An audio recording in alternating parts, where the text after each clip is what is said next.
नमस्कार साथियों, मैं doctor Manik Kumar Saxena, additional chief medical superintendent 1200 bedded TS Mishra medical college and hospital आज आपसे वायु प्रदूषण के बारे में बात करूंगा, जो पिछले कुछ दशकों में हमारे पूरे विश्व के लिए एक आतंक के रूप में उभरा है।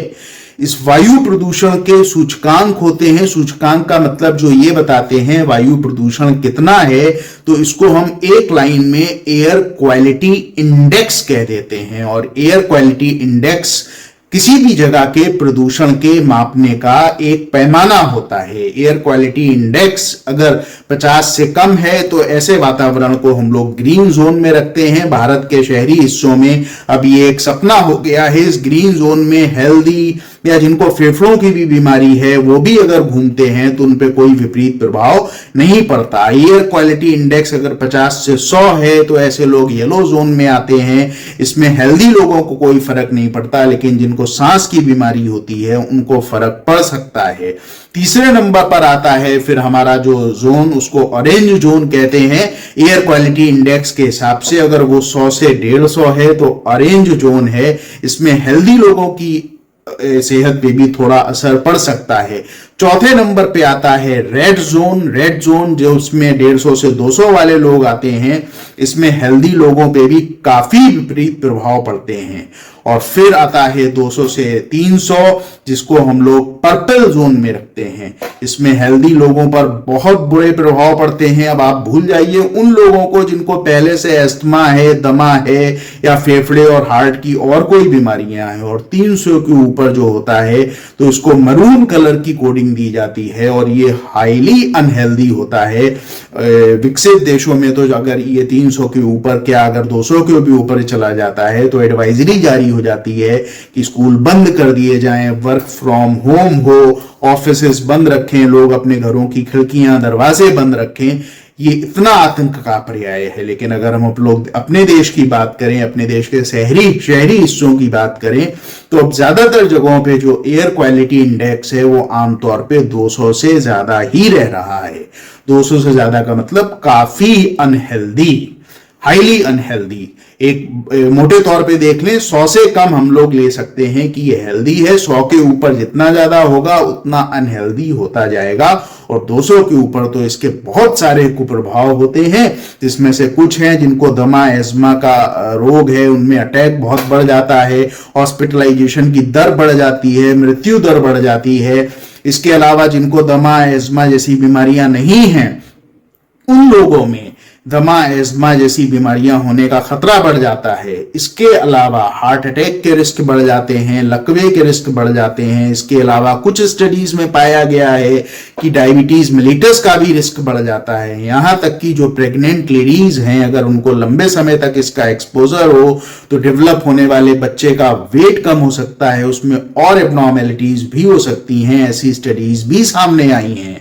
और ये भी देखा गया है कुछ स्टडीज में कि लंबे समय तक एक्सपोजर से फेफड़े का कैंसर तक हो सकता है। तो एक इतनी विभीषिका है जिसको बहुत सारे लोग अवॉइड नहीं कर सकते, क्योंकि सड़कों पे तो हमको चलना ही है।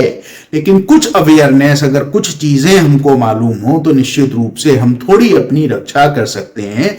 यही इस वीडियो को बनाने का उद्देश्य है। तो एयर क्वालिटी इंडेक्स, जो कि मैंने आपको बताया 6 कैटेगरी में बांटा जाता है, और जगह जगह पर आपने स्क्रीन में देखा होगा बड़े शहरों पर कि एयर क्वालिटी इंडेक्स चल रहा है। तो इसमें 5 चीजों का समावेश किया गया है। एयर में 5 चीजें बताई गई हैं जो एयर क्वालिटी इंडेक्स को बताती हैं, जिसमें सबसे महत्वपूर्ण जो मैं बताना चाहूंगा पार्टिकुलेट मैटर। ये क्या है, इनके विषय में अभी मैं आऊंगा। दूसरे नंबर पे कार्बन मोनोऑक्साइड, तीसरे नंबर पे सल्फर डाइऑक्साइड, चौथे नंबर पे नाइट्रिक डाइऑक्साइड और 5वें नंबर पे ग्राउंड लेवल ओजोन। तो जी हाँ साथियों, जो ओजोन वातावरण में कई किलोमीटर ऊपर होती है वो तो हमारे लिए रक्षात्मक होती है, हमारी अल्ट्रावायलेट किरणों से रक्षा करती है। लेकिन जो ओजोन हमारे ग्राउंड लेवल पे चारों तरफ पाई जाती है पोल्यूशन की वजह से, वो हमारी हेल्थ पे बुरा प्रभाव भी डालती है। तो सबसे पहले तो साथियों बात करेंगे हम लोग पार्टिकुलेट मैटर। पार्टिकुलेट मैटर का मतलब हो गया छोटे छोटे कण। तो ये कण इतने बड़े भी हो सकते हैं कि हमको आंखों से काले काले दिखाई दें। जैसे अगर आप लखनऊ के एक कोने से दूसरे कोने पे सफेद शर्ट पहन के जाएं तो वो सफेद शर्ट लगभग ग्रे या काली हो जाती है। तो ये पर्टिकुलेट मैटर वो होते हैं जो हमको आंखों से विजिबल होते हैं। दूसरे जो खतरनाक वाले और तीसरे पर्टिकुलेट मैटर होते हैं, एक PM10, तो 10 माइक्रोन से छोटे और 2.5 माइक्रोन से बड़े वालों को PM10 कहते हैं। ये नंगी आंखों से विजिबल नहीं होते, लेकिन सबसे ज्यादा खतरनाक होते हैं PM2.5, ऐसे पर्टिकुलेट मैटर जो 2.5 माइक्रोन से कम होते हैं, क्योंकि ये हमारे फेफड़े के सबसे भीतरी हिस्से एल्वियोलाई तक प्रवेश कर सकते हैं। तो ये पर्टिकुलेट मैटर बनते किससे हैं? ये डस्ट से बनते हैं, डर्ट से बनते हैं। डस्ट और डर्ट में कोई खास फर्क नहीं है। डर्ट जो धूल जमीन पे पड़ी होती है, अगर वो उड़ने लगे तो उसको हम डस्ट कहते हैं। सूट माने चिमनी से जो कालिक निकल रही है, अब ये कालिक फेफड़े की चिमनी से भी निकल सकती है, वाहनों के चिमनी से भी निकल सकती है। स्मोक यानी कि धुआं और ड्रॉप ऑफ लिक्विड्स, इन 5 चीजों से मिलकर पर्टिकुलेट मैटर बनता है। इस पर्टिकुलेट मैटर की क्या विशेषता होती है साथियों? पहली विशेषता तो ये होती है कि ये वातावरण में ऊपर की तरफ नहीं आता, हवा से भारी होता है तो नीचे आता है। तो आमतौर पे हमारे चारों तरफ हमसे 1-8 मीटर ऊपर ये घेरा बना लेता है, और ये घेरा तब तक नहीं साफ होता जब तक हवा का तेज झोंका इसको बहा के ना ले जाए या बारिश आए और बारिश इसको नीचे सेटल कर दे। तो एक तो ये समस्या हो गई कि पेड़ पौधे होने के बावजूद, अगर आपके घर में इस तरीके का घर है कि खूब सारे पेड़ पौधे लगे हुए हैं, सारी चीजें हैं, तो पर्टिकुलेट मैटर, या आप कैसे ऐसे इलाके में रहते हैं जहां बहुत हरियाली है, तो वहां पर बाकी वायु प्रदूषण के सूचकांक तो थोड़ा कम होंगे, लेकिन पर्टिकुलेट मैटर इन सब पर बहुत ज्यादा असर नहीं आता है। और इन 5 में जो हमारे लिए सबसे कंसर्न का विषय है वो यही पर्टिकुलेट मैटर हैं। जैसा कि मैंने बताया, इसमें जो 10 माइक्रोन से कम है और 2.5 माइक्रोन से ज्यादा वो खतरनाक होते हैं, लेकिन वो फेफड़ों के अंदर तक नहीं जा पाते। तो अमूमन उनसे क्या लक्षण उत्पन्न होता है? उनसे लक्षण उत्पन्न होता है जैसे नाक, किसी को एलर्जी हो जाना, छींके आना, खांसी आना, सोर थ्रोट मतलब गले में कुछ फंसा फंसा सा लगना, बलगम जैसा महसूस होना। और जो 2.5 माइक्रोन से छोटे होते हैं वो हमारे रक्त के एल्वियोलाई तक जाते हैं और वहां से खून में घुलकर पूरे ब्लड में सर्कुलेट करते हैं। ये हमारे सबसे खतरनाक होते हैं। जिनको एस्थमा है, जिनको COPD है, वो अगर इसके संपर्क में आते हैं तो इनका अटैक जबरदस्त पड़ने की आशंका रहती है। इसके अलावा जैसा कि मैंने बताया, प्रेग्नेंट लेडीज के जो डेवलपिंग बेबीज हैं उनका प्रभाव उन पर विपरीत पड़ता है। हार्ट अटैक की संभावना बढ़ जाती है, लकवे की संभावना बढ़ सकती है। कुछ स्टडीज में पाया गया है कि लंग कैंसर और डायबिटीज होने की आशंका भी इनके वजह से बढ़ जाती है। अब इनसे बचाव क्या है? जैसा कि मैंने कहा कि अगर हम बहुत हरे इलाके में भी रहते हैं, पार्क में भी रहते हैं, लेकिन अगर हम बाहर जा रहे हैं तो भी इन पर्टिकुलेट मैटर से, इन पेड़ों के से हमको कोई खास सुरक्षा नहीं मिलती है, थोड़ी मिलती है। तो जिन लोगों को एस्थमा है, जिन लोगों को COPD है, या जो लोग स्वस्थ हैं, या जो लोग प्रेग्नेंट हैं, उनके लिए भी ये एडवाइजेबल है कि एक ऐसा मास्क लगाकर चलें। साधारण मास्क से कुछ नहीं होता। अगर आप शहर में बाहर की तरफ जा रहे हैं, जो 2.5 माइक्रोन से कम वाले पर्टिकुलेट मैटर को भी आपके नाक में और मुंह में हवा के द्वारा फेफड़ों तक ना पहुंचाएं, क्योंकि अगर फेफड़ों में पहुंच गए तो वहां पर खून से अवशोषित होकर पूरे शरीर में जाएंगे। फेफड़ों में तो दिक्कत करेंगे ही, अस्थमा का अटैक तो बढ़ ही जाएगा, दमा का अटैक बढ़ ही जाएगा, लेकिन हार्ट अटैक का रिस्क, डायबिटीज का रिस्क, गर्भस्थ शिशु में होने वाली जो खराबियां हैं उनका रिस्क, लंग कैंसर का रिस्क, ये भी कई गुना बढ़ सकते हैं। तो ये तो साथियों पर्टिकुलेट मैटर के बारे में बात हो गई। और इनमें क्या खास बात ये है? खास बात ये है कि हरियाली में रहने के बावजूद ये साफ नहीं होते। दूसरी चीज, ऊपर नहीं उठते, नीचे सेटल रहते हैं, तो हमारे चारों तरफ रहते हैं, तो अगर हवा का तेज झोंका चलता है तब ये साफ होते हैं। और खास बात ये होती है कि ये ओरिजिन कहां से होते हैं? तो सबसे ज्यादा ओरिजिन तो ऑटोमोबाइल से होते हैं, चिमनी से होते हैं। इसके अलावा पराली इनके लिए एक बड़ा विषय है। कुछ लोग पराली शब्द को नहीं समझते। फसल के बाद खेतों में जो ठूंठ रह जाता है उसको जलाया जाता है, जो पंजाब में एक बड़ी समस्या है, उसको पराली कहते हैं। और दूसरा फायर क्रैकर्स यानी पटाखों से। फायर क्रैकर से जो पर्टिकुलेट मैटर बनते हैं वो 2.5 माइक्रोन से छोटे होते हैं, यानी हमारे फेफड़े के सबसे अंदरूनी हिस्से तक जा सकते हैं।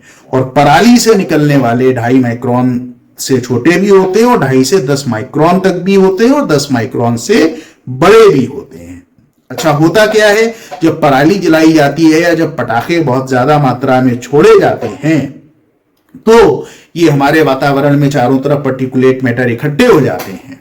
अभी थोड़े दिन पहले ही जब कोई भी ऐसी जगह पर पटाखे खूब सारे छोड़े जाते हैं तो बहुत तेजी से पर्टिकुलेट मैटर का कंसंट्रेशन बढ़ जाता है। ये तक देखा जाता है कि शाम को 5 बजे पर्टिकुलेट मैटर का जो कंसंट्रेशन था वो 50 है और रात 12-1 बजे तक होते होते वो 400, 500, 600 तक पहुंच जाता है। जीने के लिए नामुमकिन वाली दशा, और जिनको दमा अस्थमा है उनके लिए तो बिल्कुल ये बहुत खतरनाक स्थिति होती है। और खास बात यह है कि ये बारिश से ही साफ होगा या तेज हवा चलेगी तब साफ होगा, वरना हमारे चारों तरफ ही इकट्ठा रहता है। और सर्दियों में खासतौर पर जब मौसम में हवा भीगी होती है, भारी होती है और हवा ऊपर की तरफ नहीं उठती तो ये महीनों हमारे चारों तरफ बने रह सकते हैं। तो ऐसे में ये सलाह दी जाती है कि एक मास्क लगाकर चलें, जो मास्क PM 2.5 यानी 2.5 माइक्रोन से छोटे वाले और 2.5 to 10 यानी PM 10 वाले कणों को हमारे सांस में जाने से रोक सके। दूसरे नंबर पे जो आता है साथियों, वो आता है कार्बन मोनोऑक्साइड। इसकी क्या सिग्निफिकेंस है, बहुत ज्यादा डिटेल में नहीं जाऊंगा। इसकी सिग्निफिकेंस ये है, होता तो ये भी वही व्हीकल्स वगैरह से है। आउटसाइड अगर हम बाहर जाएं, व्हीकल्स हो गए, चिमनी हो गई या फॉरेस्ट में आग लग गई, लेकिन घरों के अंदर या घर के आसपास जो हम लकड़ी जलाने के लिए सेकते हैं या कमरे में हीटर रखते हैं, वेंटिलेशन की व्यवस्था नहीं होती। अब हीटर चाहे ऑयल हीटर हो चाहे साधारण हीटर हो, साथियों कार्बन मोनोऑक्साइड जो इनसे उत्पन्न होती है दोनों में कोई फर्क नहीं होता। ऑयल हीटर और साधारण हीटर में केवल एक फर्क है कि ऑयल हीटर अपेक्षाकृत कम पावर को कंज्यूम करके लंबे समय तक कमरे को गर्म रखता है। धीरे धीरे गर्म करता है लेकिन लंबे समय तक, और पावर कंजम्पशन कम होता है।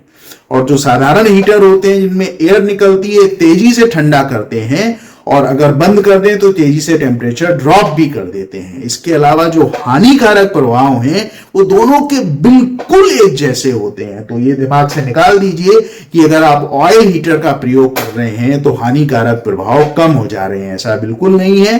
दोनों ही प्रकार के हीटर से ना केवल मॉइस्चर कम होता है, ऑक्सीजन जो है वो नहीं जलती है और जो आसपास हाइड्रोकार्बन है वो जलकर कार्बन मोनोऑक्साइड बनाते हैं। तो घर के अंदर जो गैस स्टोव्स हो गए या लकड़ी जला रहे हैं हम तापने के लिए, या ईंधन के रूप में लकड़ी का इस्तेमाल कर रहे हैं, या हीटर जला रहे हैं हम लोग और प्रॉपर वेंटिलेशन नहीं है, तो कार्बन मोनोऑक्साइड की कंसंट्रेशन बढ़ जाती है। ये कार्बन मोनोऑक्साइड हमारे शरीर में घुल जाती है और घुलकर हीमोग्लोबिन को ऑक्सीजन पहुंचाने का काम करने से रोकती है। तो जब ये काम हो जाता है तो ऐसे व्यक्ति में जिसमें कार्बन मोनोऑक्साइड कमरे में काफी इकट्ठी हो गई, उनमें ब्रेन तक नहीं पहुंच पाती ऑक्सीजन कार्बन मोनोऑक्साइड की वजह से, जिसके वजह से उनको सर दर्द होता है, उबकाई जैसी महसूस होती है, वॉमिटिंग जैसा महसूस होता है, उनको चक्कर जैसा आता है, ये सारे सिम्टम। और अगर जलाकर लकड़ी वगैरह को सो गए और रात में कार्बन मोनोऑक्साइड की कंसंट्रेशन बहुत बढ़ गई तो मृत्यु भी हो सकती है। सल्फर डाइऑक्साइड, नाइट्रिक डाइऑक्साइड, ये दोनों ही ऑटोमोबाइल इंडस्ट्री से या जितने भी फैक्ट्रीज वगैरह हैं इनसे निकलते हैं। सल्फर डाइऑक्साइड का आप सभी को पता है एक इंपॉर्टेंट चीज होती है कि अगर ये वातावरण में बहुत ज्यादा है तो ये पानी बरसता है तो उससे केमिकल रिएक्शन होके सल्फ्यूरिक एसिड बन जाता है, जिसको एसिड रेन कहते हैं। ये उस इलाके के जितने भी पेड़ पौधे हैं उनकी ग्रोथ को बुरी तरीके से प्रभावित करता है। और सल्फर डाइऑक्साइड, नाइट्रिक ऑक्साइड, इन दोनों के जो कुप्रभाव होते हैं वो वही होते हैं कि सांस लेने में तकलीफ होना, थ्रोट में इरिटेशन होना, अस्थमा का अटैक बढ़ जाना या दमे का अटैक का बढ़ जाना, ये सारे के सारे लक्षण होते हैं सल्फर डाइऑक्साइड और नाइट्रिक ऑक्साइड का अगर वायु प्रदूषण है। 5वें लेवल पे आता है जिसको हम ग्राउंड लेवल ओजोन कहते हैं। ग्राउंड लेवल ओजोन कैसे बनती है? आपको जो पावर प्लांट्स होते हैं, इसके अलावा जो रिफाइनरीज होती हैं, केमिकल प्लांट्स होते हैं और जो कार होते हैं, व्हीकल्स होते हैं, इनसे ग्राउंड लेवल ऑक्सीजन बनती है, हमारे चारों तरफ रहती है। आमतौर पर जब हॉट सनी डेज होते हैं तो इसकी सांद्रता कंसंट्रेशन वातावरण में ज्यादा होती है और ये भी श्वसन तंत्र से संबंधित सिम्टम कॉज करती है।